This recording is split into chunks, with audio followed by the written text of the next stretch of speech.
why we are seeing more of a line being drawn there?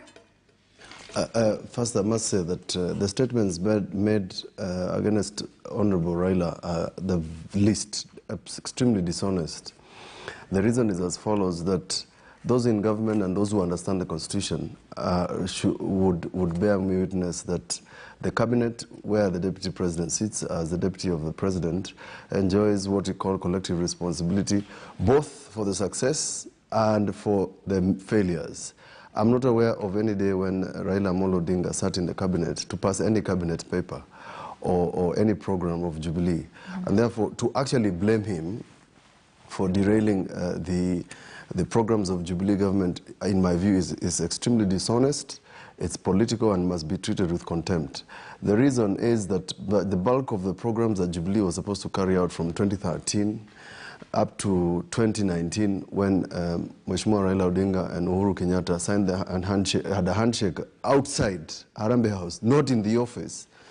Most of the things that they promise, including digital literacy, Galana Kulalu, the Madaraka Express, and all these things, are things that started in 2013. I mean, if you look at the Big Four agenda and all the things that Jubilee wanted to do, strictly speaking, and speaking as a politician, all those things were bound to fail, because it was a plan just to hoodwink all of us to think that Jubilee were going to do something useful, and they were not going to do it. But now it becomes very useful that once their promises have failed because of corruption, lack of cohesiveness, disorganization, greed, and all sorts of ills in Jubilee, they have found a very easy way to blame everybody. Blame the sun, blame Raila, blame everybody. And unfortunately for Kenyans who I mean, are very literate, we can see through the plot.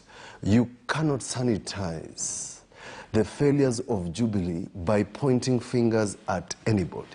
Whether it's public debt, that failure is Jubilee 100%.